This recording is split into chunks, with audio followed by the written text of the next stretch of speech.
မင်္ဂလာပါရှင်ဒီတစ်ခါမှာတော့ကျမတို့ဒေါနာ TV ရဲ့တက်မတော်တွေကစကားသံအစီအစဉ်အနေနဲ့ပညာရေးတက်ကရင်းမိတအူပေးပို့လာတဲ့စာလေးကိုဖတ်ပြပေးမှာပဲဖြစ်ပါတယ်ရှင်ကျမကတော့အမှတ်6ပညာရေးကျောင်းကရင်းမိတအူပါမန္တလေးတိုက်စီကျောင်းကနေမော်လမြိုင်ပညာရေး6တက်ကိုပြောင်းရွှေ့လာတဲ့ဗိုလ်ကြီးမင်းအောင်ရဲ့ဇနီးဒေါ်နီလာနေဝင်းနဲ့ပတ်သက်လို့ပြောပြချင်တာပါ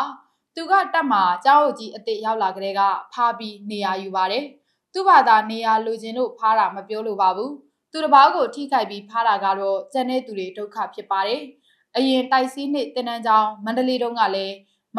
မဆိုပြီးကြမ်းမဲတိုက်ရပါစေဆိုပြီးဖားရပြီးနေရာယူခဲ့တာလို့သိရပါတယ်။လက်ရှိပညာရေး6မော်လမြိုင်မှာလည်းအရင်ကအတိုင်းကျောင်းအုပ်ကြီးကြော်ကိုဖားပြီးဒေါ်နီလာနေဝင်းဟာသူနဲ့မတည့်တဲ့အိမ်အောင်တဲ့ရဲမေတွေနဲ့အရာရှိစစ်တီတွေကိုယောက်ျားယာရုအာကိုနဲ့ဒုက္ခပေးနေလို့တက်မှာဒုက္ခရောက်တဲ့သူတွေအများကြီးပါပဲ။တခါတလေဘယ်လူကြီးနဲ့တည်တယ်ပိုင်ပါတယ်ဆိုပြီးကျန်တဲ့အောက်လက်ငယ်သားတွေကိုချိတ်ချောက်ပါသေးတယ်။တခုခုဆိုရင်ကောင်းရကောင်းကျိုးထက်အထင်အမြင်မှားဖြစ်ပြီးလူကြီးနဲ့အစင်မပြေဖြစ်အောင်လဲဂုံတိုက်ပါသေးတယ်။ဖတ်ထိတ်ခိုင်းရင်တော့သူတို့ကပေးထားတဲ့နေရာထက်ပိုခိုင်းကြပါတယ်။အဓိကကျောင်းကြီးကြော်ကိုဖားပြီးအောက်ကိုဒုက္ခပေးနေတာပါ။သူ့လိုပဲဒုအရာခံဖို့အောင်ဆိုးမိုးကလည်းမိမိအစင်ပြေမယ်ဆိုရင်ဘာပဲလှုပ်ပေးရလှုပ်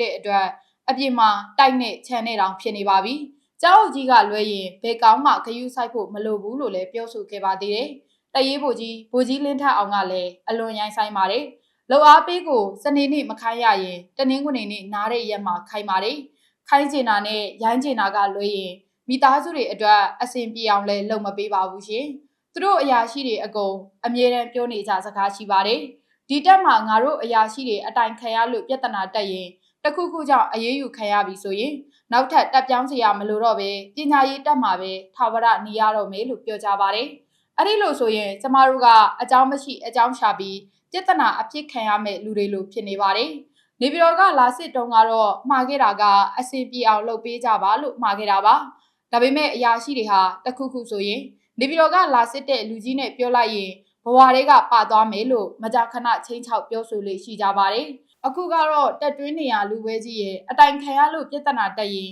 တက်ပြောင်းစရာမလိုတော့ဘူးဆိုတဲ့အရာရှိတွေရဲ့နဲ့အတော်နေခြင်းစပွဲတက်လေးဖြစ်နေပါတယ်။တက်နေမပြောကြတော့တဲ့ကျမတို့ပညာရေး6အကြောင်းကိုအထက်ကသိအောင်တင်ပြပေးပါလို့ရေးသားပေးပို့လာပါတယ်ရှင်။ကျမတို့အစီအစဉ်ဟာတက်မတော်သားတွေနဲ့တက်မိသားစုဝင်တွေရဲ့အခက်အခဲကိုအများကသိအောင်တင်ဆက်ပေးနေတဲ့အစီအစဉ်ပဲဖြစ်ပါတယ်။တက်မတော်သားအရာရှိစစ်တီတွေအိမ်အောင်တဲ့ရဲမေတွေအနေနဲ့ကျမတို့အစီအစဉ်မှာပါဝင်ခြင်းမက်ဆေ့ဘောက်ကနေတဆင့်စာပေးပို့ပြီးပါဝင်နိုင်ပါတယ်။ပေးပို့လာသူတွေရဲ့အချက်လက်တွေကိုကျမတို့အဖွဲ့သားတွေကလှုပ်ဝက်ပေးထားမှာပဲဖြစ်ပါတယ်ရှင်။